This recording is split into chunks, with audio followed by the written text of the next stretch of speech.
Masjid baru dibangun, okay? Masjid An-Nabawi, suasana masih biasa, belum seperti kita sekarang, yang ada karpetnya, ada ketenangannya, ada kenikmatannya. Jadi alasnya masih tanah, tiang-tiangnya masih pohon kurma, atapnya masih dari daun-daun kurma, sangat sederhana. Sedangkan situasi pada saat itu, mohon maaf, Madinah belum setenang sekarang. Ada banyak preman-preman di sekitaran Madinah. Ada banyak orang-orang Yahudi yang seringkali suka mengganggu. Ya?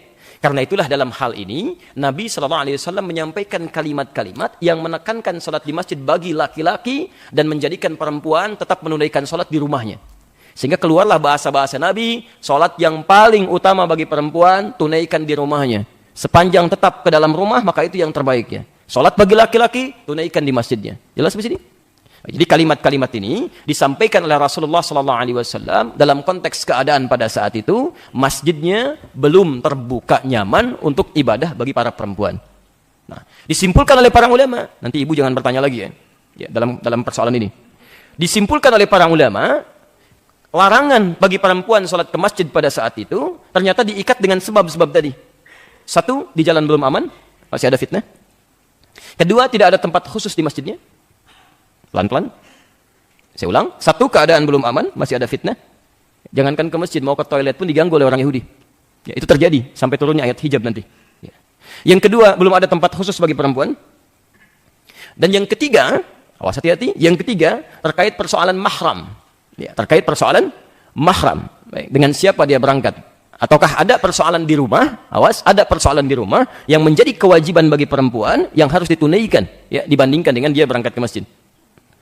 Kalau yang tiga ini sudah gugur dalam perempuan, maka kesunahan ke masjid itu bisa berlaku sama.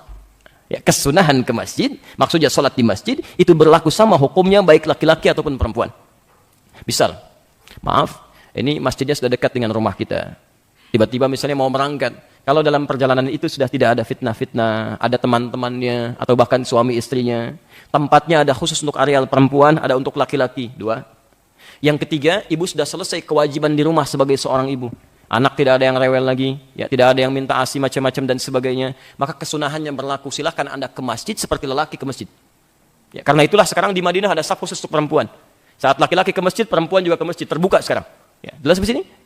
Baik. Tapi mohon izin ya, mohon maaf. Kalau satu di antara tiga tadi masih melekat pada perempuan, tidak ada tempat khusus di masjid, jangan paksakan ke masjid.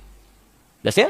Tidak aman di jalan, jangan paksakan ke masjid. Sekalipun tempatnya dekat misalnya, ibu cuma sendirian. Dan gak ada orang lain di masjid misalnya. Kecuali ibu saja. Atau yang ketiga, saat akan berangkat, anak-anak di rumah menuntut kewajiban seorang ibu. Maka sholat terbaik bagi perempuan, tunaikan di rumahnya. Dan pahalanya sama dengan ke masjid. Tanpa dikurangi sedikit pun.